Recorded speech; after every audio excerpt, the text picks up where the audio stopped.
और अब अगली खबर चुनावी मैदान से है, जहां पर 3 महिला उम्मीदवारों को लेकर कई तरीके की अटकलें सामने आ रही हैं और इन अटकलों के मुताबिक ये नए चेहरे लोकसभा चुनाव में बड़े महारथियों को टक्कर देने के लिए मैदान में उतर सकते हैं।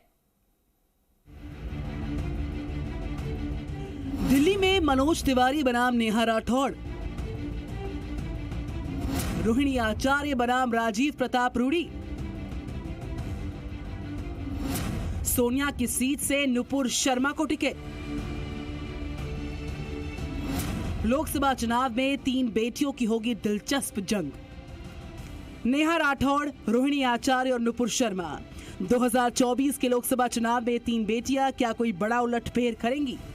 अगर इनको लेकर चल रही अटकलें सही रही तो फिर 2024 के चुनाव में इन सीट्स पर कड़ा मुकाबला देखने को मिल सकता है।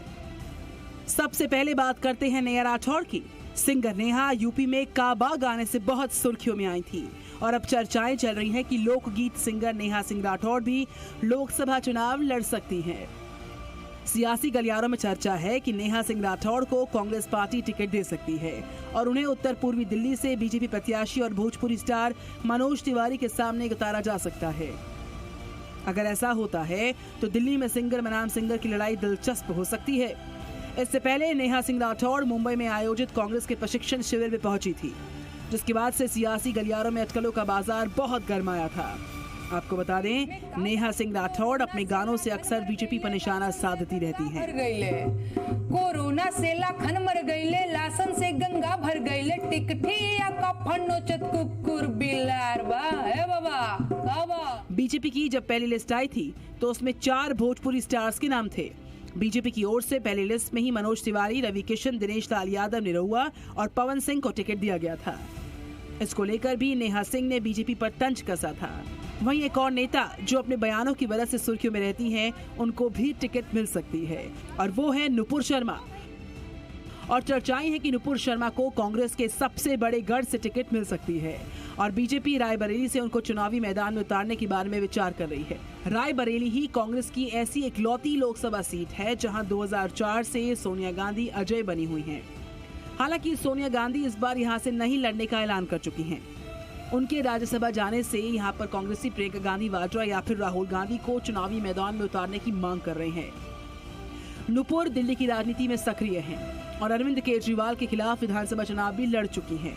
नुपुर 2 साल पहले बड़े विवाद का हिस्सा बनी थी, जब उन पर कथित तौर पर पैगंबर मोहम्मद पर विवादित बयान देने के आरोप लगे थे। इसके बाद कई शहरों में हिंसा की वारदात हुई थी। उनको धमकी भी मिली। विवाद के बीच बीजेपी ने उन्हें निलंबित किया था।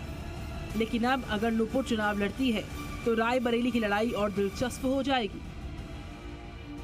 वहीं अगर तीसरी बेटी की बात करें तो वो है लालू यादव की बेटी रोहिणी आचार्य।